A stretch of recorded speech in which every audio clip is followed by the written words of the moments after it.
they were teasing us. Cross Plains. Yes, I did. Really? I've heard of it, but I don't really know exactly. It's about 40 miles or so. Hello, everyone. Welcome. Sorry, I'm a few minutes late. Pat, welcome back from your journey. Yeah, thanks. Yeah, I've been here one other time. I maybe missed you, but yeah, Okay. it was great. And we did not go to where the fighting and shooting went place recently. We looked at it over the hill. We didn't. Ramadan was there, so we didn't go into that area. We want to welcome Derek to the church, who joined the church this morning. Is going to be baptized, and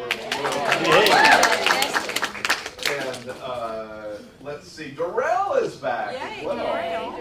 Danger. Yeah, what have you? How many what can I have done? Yes, always delighted. And Chris, you're sitting in the, oh my gosh. Hello, welcome. All right, very good. And Jacob's here. Ask Esther why she was absent. Ask Esther why she was absent. Why were you absent, Esther? Because it was my 92nd birthday and I went to be with my twin to enjoy it.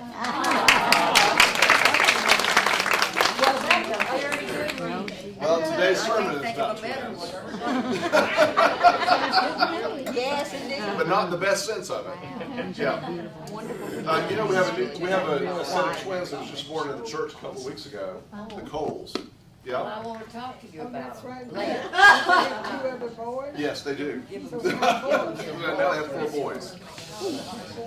Yeah. Good luck on that one. Woo! All right. So I'm going to forget this at the end of the lesson. Whenever we get to prayer time, someone remind me. I have an email from Susan Leonard with a prayer concern.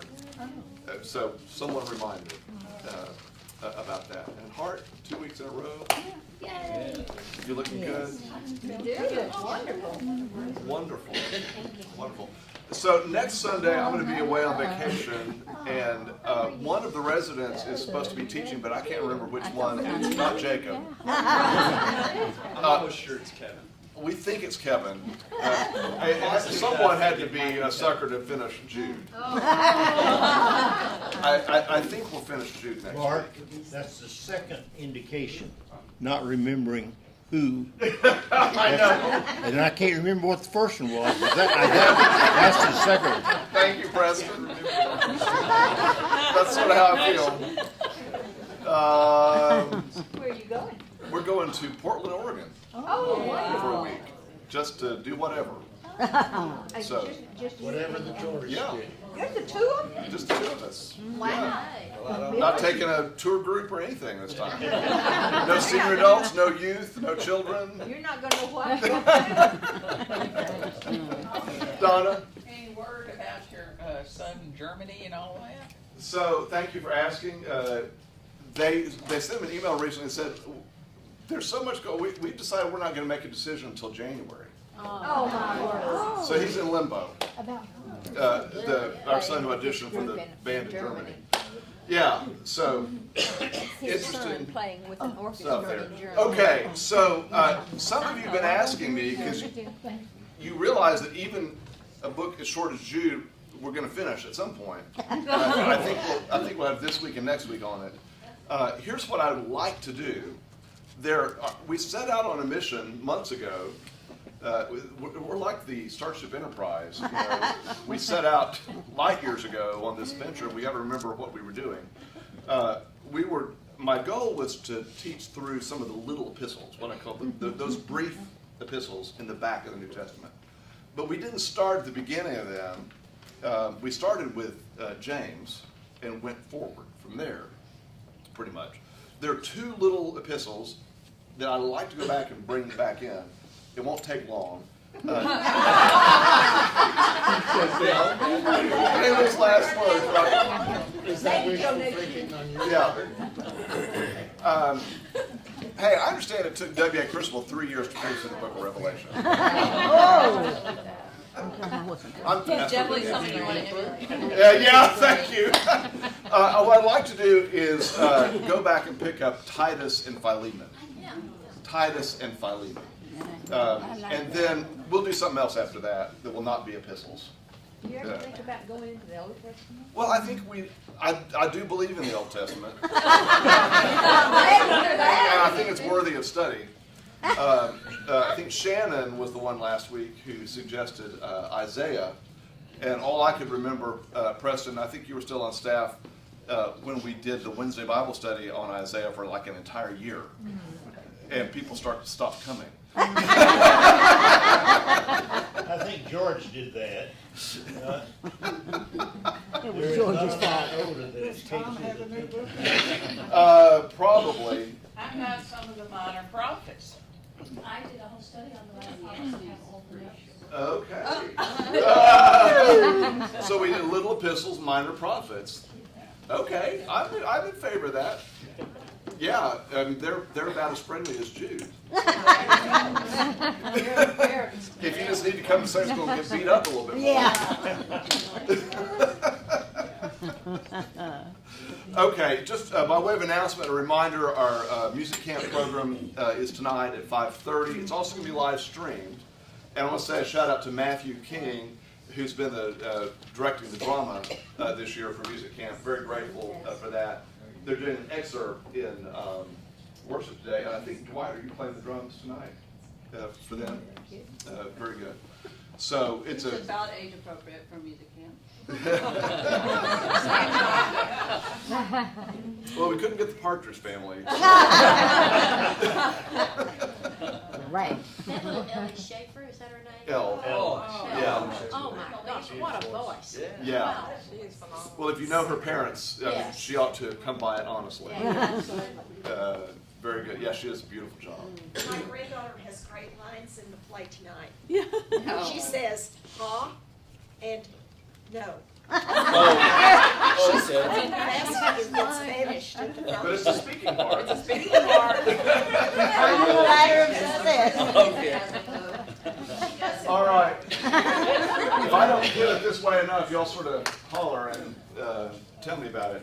All right, so we're picking up in Jude verse 10 today. Jude verse 10. And last week, if you missed it, I'm not going to recap all this, but we talked about angels and demons and Satan and the body of Moses. And it's weird stuff, and I'm not sure I helped anyone spiritually last week. So we're going to try to do better. We're going to try to do better today on this. What I'm hoping we'll cover is verse 10 through 16. So would someone volunteer to read for us from Jude verse 10 through 16? Do I see a volunteer? Donna will. Thank you, Donna. But these people scoff at things they do not understand, like unthinking animals. They do whatever their instincts tell them, and so they bring about their own destruction. What sorrow awaits them? For they follow in the footsteps of Cain, who killed his brother. Like Balaam, they deceive people for money, and like Korah, they perish in their rebellion. When these people eat with you in your fellowship meals, commemorating the Lord's love, they are like dangerous reefs that can shipwreck you. They are like shameless shepherds who care only for themselves. They are like clouds blowing over the land without giving any rain. They are like trees in autumn that are doubly dead, for they bear no fruit and have been pulled up by the roots. They are like wild waves of the sea, churning up the foam of their shameful deeds. They are like wandering stars, doomed forever to blackest darkness. Enoch, who lived in the 7th generation after Adam, prophesied about these people. He said, "Listen, the Lord is coming with countless thousands of his holy ones to execute judgment on the people of the world. He will convict every person of all the ungodly things they have done and for all the insults that ungodly sinners have spoken against him." And verse 16. Verse 16. Yep. These people are grumblers and complainers, living only to satisfy their desires. They brag loudly about themselves, and they flatter others to get what they want. Woo! Lots more happy talk in this. So, as difficult as these passages are to hear, they seem awfully relevant on so many different levels. When we read in verse 10, I want to camp out for just a minute on this. The NRSV says that these people, the troublemakers in this early church setting, they slander what they do not understand, and they are destroyed by those things that they know by instinct, like irrational animals. So remember early on, several weeks ago in this little book, we learned that one of the problems that Jude is writing against is that there was rampant sexual immorality that really has to do with excess. Lots of excess. Everything to excess within this. And so this idea of being like irrational animals is being driven by our own appetites. The Apostle Paul, in his writings, calls this living by the flesh. And in today's epistle reading in worship, there's a passage that sort of goes to that as well, about when Paul's talking about the difference between living in the flesh and living in the spirit. That's the same idea that's carried forward here. But I want us to think about the first line here. These people who are causing so much trouble, they slander whatever they do not understand. Now, who can relate to that? Everyone, right? So think back to some time in your past, maybe your childhood, where you were ridiculed or made fun of, or someone you know was ridiculed or made fun of, because someone else didn't understand you or them. Right? And teachers, you deal with this every day. Trying to help kids learn to be kind and considerate to children who are different than them. Right? That's probably, counselor. That's like big job, right? Helping children learn this skill of not just making light of or ridiculing or saying evil things about someone or something just because they don't understand it, right? So you can see how this afflicts us all of our lives, because it is the easiest thing to criticize is something we don't understand. And so the author of Jude is finding this happening in the early church, where these troublemakers are slandering the angels and Jesus as the Son of God because they don't really understand what it's about. So think about, maybe you've had an experience in life where you've been part of an organization or maybe in a work setting.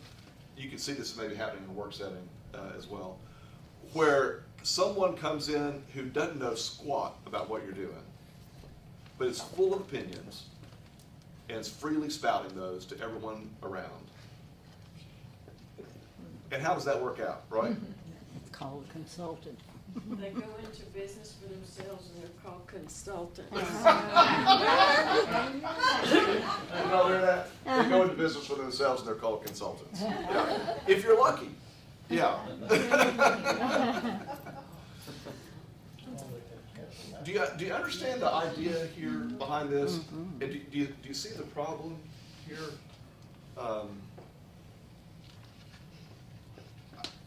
I once got in trouble from someone a few years ago around here for using the word ignorant, which is a very good word. It just means you don't know something, right? It's a lack of knowledge. It's not casting aspersions. There are many things about which I am ignorant. because I've never had the opportunity to study them or the interest to study them, right? Or the opportunity, whatever.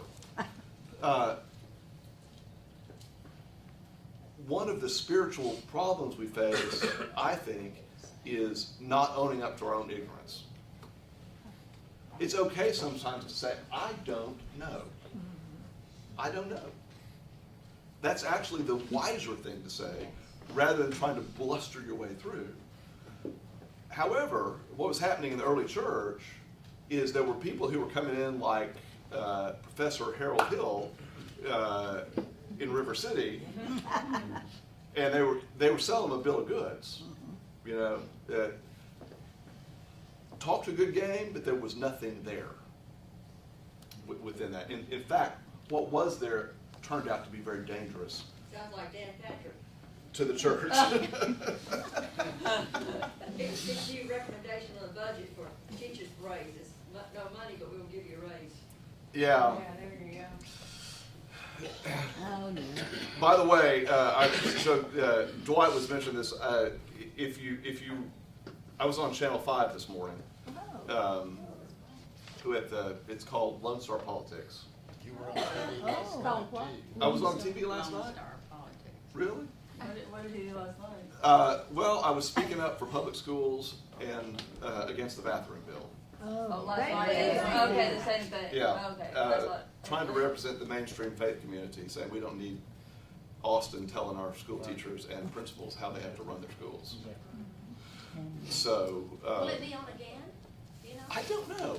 Can you, I'll post a link to it. can you I post? saw you, but I didn't know what you talked about. That's what I was talking about. Yeah, I'll post a link to it. Try not to be, how's George say this? You can be partisan without being political. And this is a very fine line, but my view, we're chasing a little rabbit here, is that is the responsibility of the mainstream faith community to speak up on behalf of vulnerable people. Yes. I think that's what we're called to do. And the transgender children in our schools and their families are vulnerable people. And we need to handle that carefully, not with a top-down prescription from Austin. Right. Right? And so I don't care whether you're Republican, Democrat, or Independent. This is not about that. Go be that, be fine. I don't know why it's come up, because this has been going on for years. And why all of a sudden do you have to do something about it? Well, I'm going to delve just a little deeper down the rabbit hole here. Oh, okay.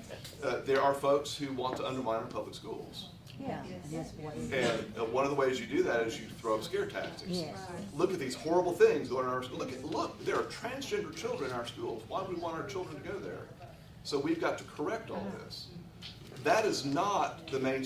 Our churches in Texas are filled with teachers like you guys, and administrators, and parents who have their kids in schools, who are people of faith. I think we trust you to know how to handle children in the school, right? That's the community standard. So I'm the child of a school teacher. I'm now the parent of a school teacher. My grandmother was a school teacher. I've been surrounded by educators my entire life. And I think, I'm just going to make an application out of here, and you can like it or not like it. I'm happy to discuss it with you. I think there are folks who do not know what it's like to be in a public school Absolutely. and are ready to slander our public educators because they don't know what they're talking about, right? That's what's happening in the legislature right now. The same thing can happen in the church, and the same thing can happen in your workplace, and the same thing can happen anywhere you are when people who don't know what they're talking about take over the conversation. Just spend a day in a school, see how well you like it. So what's happening in the early church is just like this, right? It is just like this, where some people have come in and they're full of bluster, right? They're full of bluster. Now we all know people like this, who can talk, like me. Mark, when you were talking about people speaking out who are ignorant about a subject, I don't know if any of y'all ever watched Jimmy Kimmel, when they have someone go out on the street and they just pick, various people, and they ask them, well, what do you think about? And what they're saying is something that's just ridiculous. But the person they're talking to, they don't want to sound ignorant, so they give their opinion. And it doesn't make any sense at all. And they end up sounding more ignorant than they are. Yeah.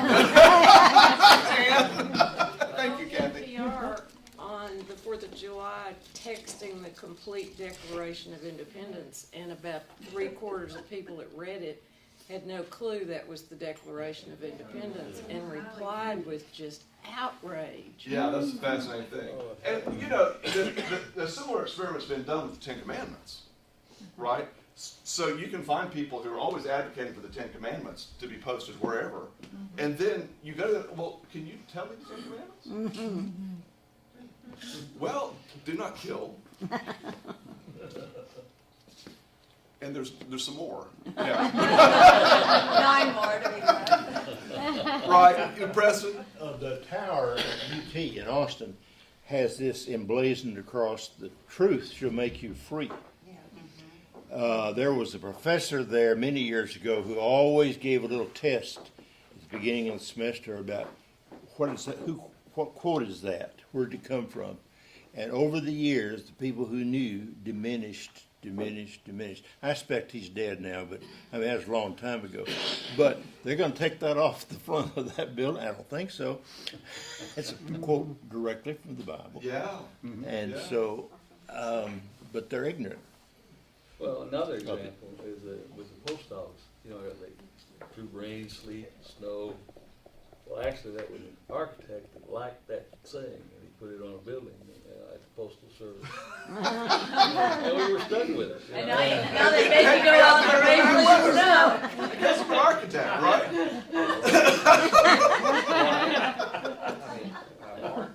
Try IRS. And then the IRS. Yeah.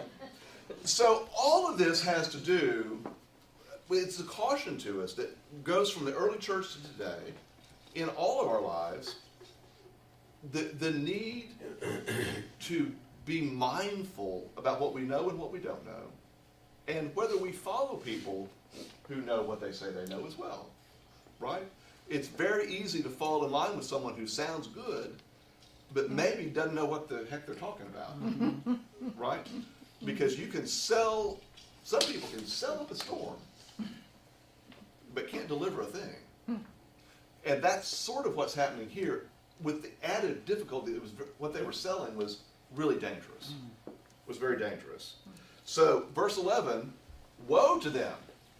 Woe to you. Because he says, now, whoever wrote this little book loves historical illustrations. They were probably a history major at UT. Yeah.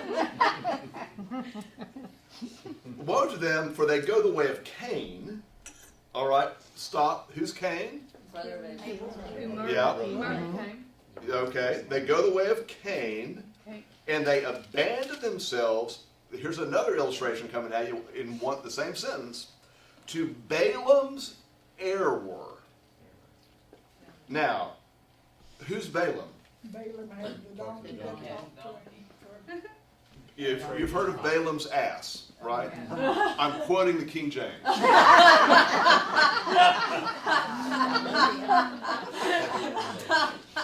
He was the only character in the Bible with a talking ass. Well, we have a lot of those people these days. See verse 10. All right. So this story. Preston has it. This story is found in the book of Numbers, chapter 22, and chapter 21. It's a long story, but in Numbers 22:22, I'm going to pick and read a little section of it for you. So God's anger was kindled because he was going, Balaam, to do this errand. And the angel of the Lord took his stand in the road as his adversary. Now he was riding on the donkey, and his 2 servants were with him.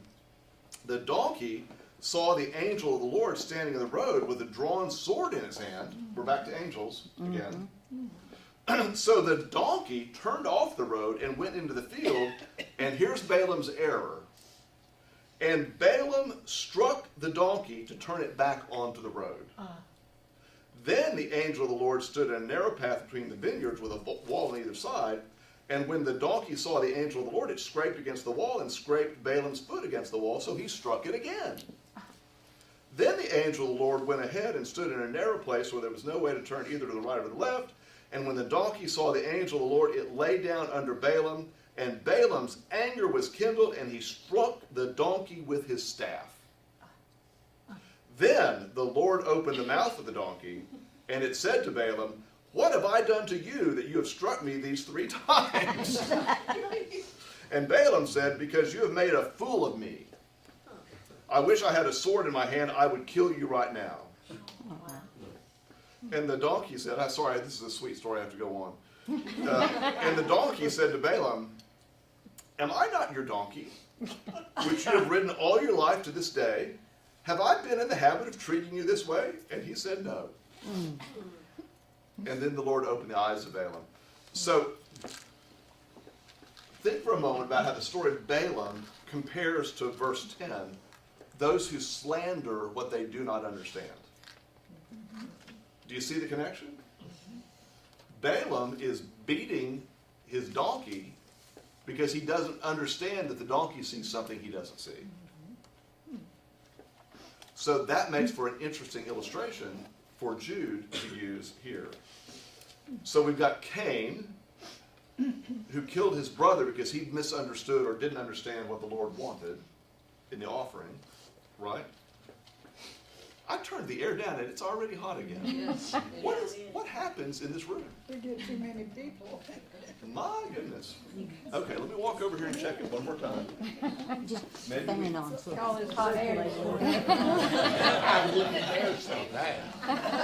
I just read it. No, I'm comfortable with that. All right, so we've got Cain, we've got Balaam, and now here's a true test of your Bible knowledge. Or perished in Korah's rebellion. Who's Korah? Anyone know who Korah is? Polly? I'm not sure, but was he the one that kept the robes or stuff when they were supposed to give all the loot to the Lord? And when they caught him, then the earth opened up and he and everybody went down and they were closed over. Was that the one? Or was that another? It's a long story, and I think that's part of it. Okay. Maybe. Mark, my Bible says that he was the one who rebelled against God, dividing appointed leaders, wanting the power against God divinely over him for himself. Yeah, it's Numbers chapter 16. Numbers chapter 16. Now Korah, son of Izhar, son of Kohath, son of Levi, along with some other dudes who were descendants of Reuben, took 250 Israelite men, leaders of the congregation, chosen from the assembly, and they confronted Moses. They assembled against Moses and Aaron. This is in the wilderness. The problem here is that, and it's a long story we won't go into, but Korah is someone who rebelled against the leadership of Moses in the wilderness. And once again, he was representing the appetites of the people. Was that the one with the censers? Was that the story with the censers or not? I don't think so. Oh, I've got my two men mixed. No, Is it? you, Cora, and all those with you take censers tomorrow and light them. That's it, then. Yeah. You're right. Okay. But do you see the comparison here? So the author of Jude is using each of these stories that would have been known to a Jewish audience. So he's speaking clearly to a Jewish Christian audience at this point to make his point. These all are bad examples, he says.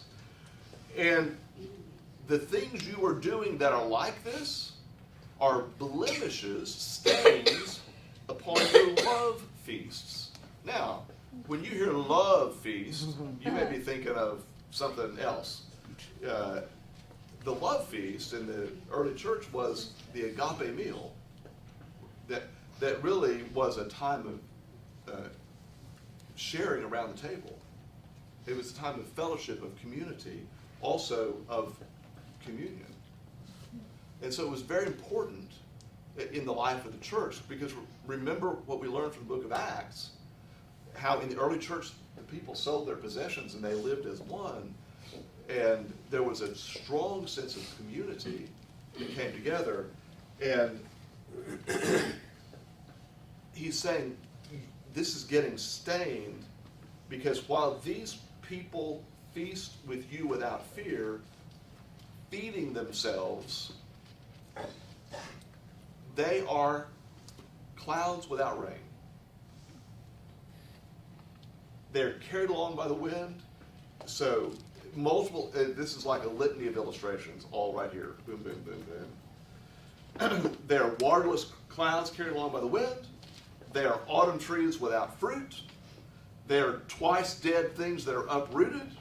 They are wild waves of the sea that cast upon the foam of their own shame. They are wandering stars for whom the deepest darkness has been reserved forever. So 5 things in rapid succession there. When you follow them, you're like that, he says. But there's more. It was also about these kind of people that Enoch, in the 7th generation from Adam, prophesied about God's judgment. Now, remember, we talked about this earlier, that one of the beefs against Jude being in the biblical canon is that it quotes the apocryphal book of Enoch. Now, Enoch is a character in the rest of the Bible, for sure, but there's several references that don't always line up with the rest of the biblical witness, except through the apocryphal books or tradition, right? So that's where this comes from. That's where this comes from as well. So here's an explanation of this. This paragraph quotes a Jewish text well known at the time, which puts into the mouth of the ancient figure Enoch all kinds of prophecies, including this one.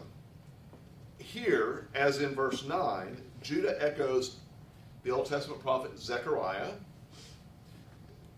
quoting in part from Zechariah 14:5, "The Lord is coming with his holy ones. Judgment is on the way, not least for the ungodly."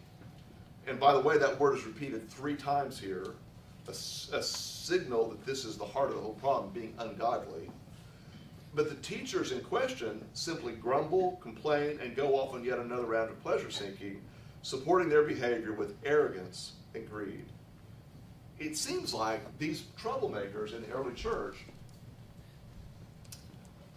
are in a way like corporate raiders who come in and feed off the fat of a company, enrich themselves, ruin the company, and then ride off into the sunset, hoping they're never caught, right? This is what's happening spiritually in this part of the early church. We have people who are coming in, leading other people astray, but enriching themselves in the process. Does that sound like anybody we know today? Well, watch the movie Wall Street. That tells you about it. There's that side of it. Yeah. Sounds a lot like a televangelist to me. I have to get that one in. At least one. Okay, to execute judgment on all and to convict everyone of the deeds and so forth. Wait. What happened here? Okay. Look at verse 16. These are the grumblers and malcontents. They indulge their own lusts. They are bombastic in speech, and they are flattering people to their own advantage. Sounds real familiar. I mean, that isn't that just as relevant today Yes. as it was when this was first written? We understand what that's about. Only we've got 15 different ways to do it. Facebook and, and television and radio. Sin abounds. Yeah. So now I want to get your help on something. I'm writing a column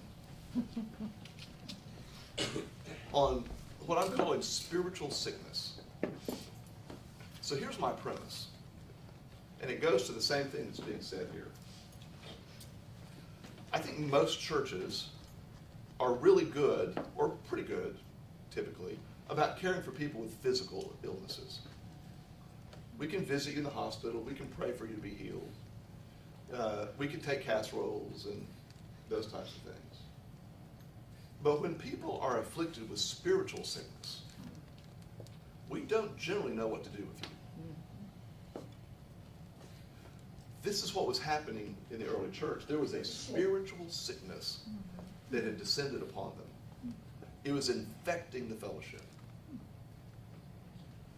And Jude gives really strong words because it was obvious that's the only thing that was going to correct the problem. A heavy dose of medicine to knock this out. But I would be interested to hear from you, what are some ways that we experience spiritual sickness today? What can you think of? Do you understand what I'm saying? Sin is a sickness. In a way, it's the human condition, right? So that hymn, there is a balm in Gilead that heals the sin-sick soul. And we tend to think of the sin-sick soul as original sin that's healed by salvation. But I want to argue that even people who've been saved for eternity can fall ill to spiritual sickness sometimes. Mark, I think one of the examples that's the hardest to talk to people is people that have somehow been rejected at church, and they blame that person representing church, so they're never going back through the doors of any church. And I don't really know how to heal it like you're talking about, but they've been cut to the quick, and they don't want to. They'll sometimes discuss it with you, and that goes back to sometimes we're examples of our faith by what we do, sometimes more than what we say. And but some people I've talked to have just, I'm not going back. It's not just Baptist. It's not just Methodist. Never again will I. So being so deeply wounded can cause spiritual sickness in you. That's one I hadn't thought of, but that's an excellent idea and thought. Yes. I know where a lot of people that I have, even the family members that really don't go to church, but they have the opinion of, well, they're just full of hypocrites there. You know, that's the word they always use to me about my church or people in the church. And I'm always like, well, you don't even go to church. You know, well, how can you even, you haven't even tried to go to church, and they're having an opinion of this about people at the church. So that's verse 10, slandering things you don't understand. Yeah, they right? Yeah, and you hear that all the time from people that don't even go to church. Okay. The hypocrites are outside the church. Well, yeah, we never asked that one a lot. What are some other forms of spiritual sickness? I think it starts with your thoughts. It starts with your thoughts. If you buy into whatever negative or thoughts that perhaps Satan put there, or perhaps you just have a loop, it causes you to act in a certain way that is not of Christ. Whereas if you meditate on songs and spiritual songs, if you meditate on those things, all of a sudden you have a perspective shift, and then you're much less likely to do the things that perhaps you were thinking of. So before we get to Charlene, I want to pick up, I think that's beautiful, Heart. One of the ways I've described that is I think we can become spiritually malnourished by not having enough spiritual input or by having the wrong spiritual input. So, for example, if you only read the Bible, the parts of the Bible that you like, and that reinforce what you already believe, you're going to become malnourished over time. It's like only eating carrots. I mean, carrots are good for you, but they can't be the only thing you eat. And some of us only want to eat the sweet stuff out of the Bible, right? Don't criticize. Okay, before I get to Pat, let's Charlene had her hand up. Expectations that aren't met. Your own expectations? Yes, that you think if I do this, then I prayed, it didn't happen. Yeah, and to compare that to our physical life, there are limitations to what we can do based on our genes, where we are, our age, the rest of our health condition. Now you're meddling. Right. I would love to be able to do long distance runs again. I can't do that anymore. Right? Right. Yeah. I have a friend who is constantly quoting me the Bible because she reads the Bible all the time, but she uses it as a weapon. I mean, not to me, but she talks about other people. The Bible says such and so and so. So I just kind of don't say anything to her back in terms of she's. So I would say that's a kind of spiritual sickness too, where you're using the spiritual life not for building up. Yeah. But for tearing down. She cuts down other people to me by saying, well, the Bible says so and so, so they're they're evil or something like that. Yeah. Someone else with an idea on spiritual sickness? I think a lot of these come from a misunderstanding of who God is, whether it's from a false teacher or someone presenting God as simply someone who judges you or forces you to follow the letter of the law, or someone who presents God as the prosperity gospel. So if you do this and this and this, you're going to be rich and wealthy and healthy and all this.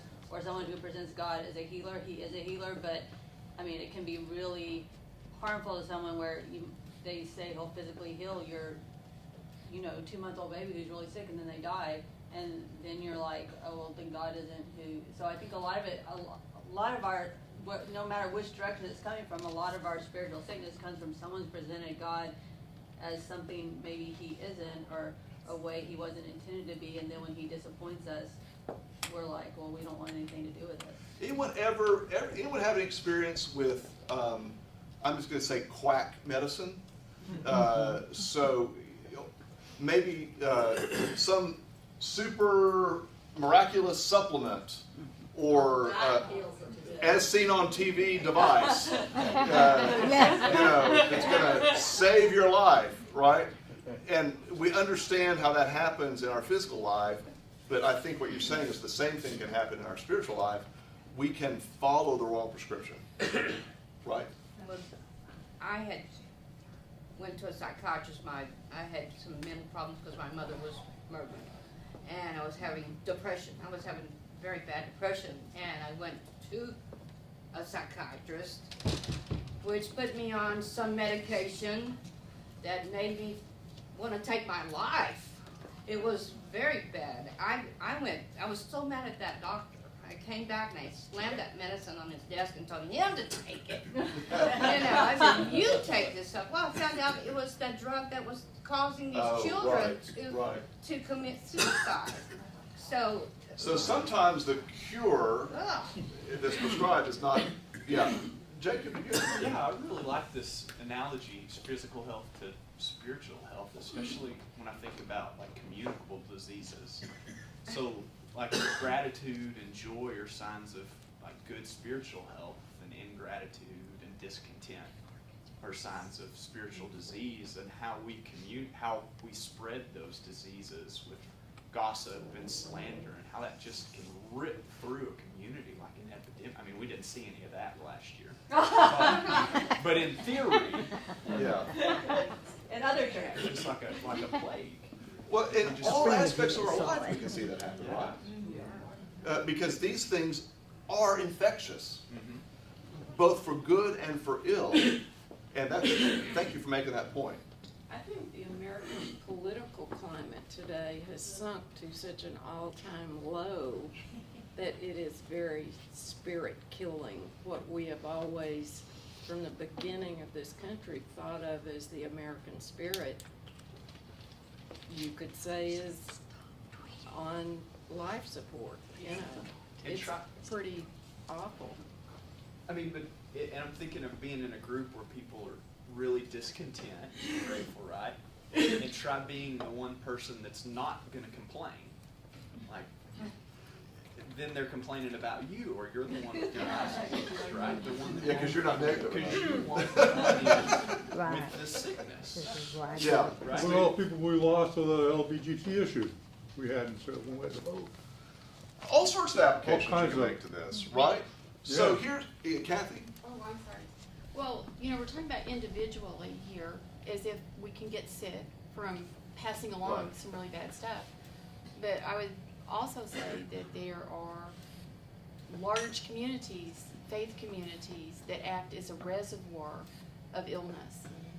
And it just cycles and circulates through those reservoirs, always leaching out into the general population where people don't even know where they got that disease. And I would also postulate that the healthy reservoirs have to be the people that counter that. so that's beautifully said. Yes. One of the things Wilshire historically has done well, we're not perfect, but one of the things we've done well is we have been a good place for people who've fallen out of the church, been rejected by the church, left the church, to come find faith again. Mm-hmm. Like Glenn Schmucker. Like Glenn. And Glenn's a great example of this because he illustrates exactly the point I want to make. This is a new revelation to me this week, Preston. What ends up happening is we often don't keep those people. Because once they get recycled and recharged, they go off to do something somewhere else. So we don't benefit long-term from them, but the kingdom of God benefits from that in the same thing that Kathy's talking about. Now, why have I gone through this whole exercise for this passage from Jude? To help you with your article. It does help. Because Allison did not write my first draft.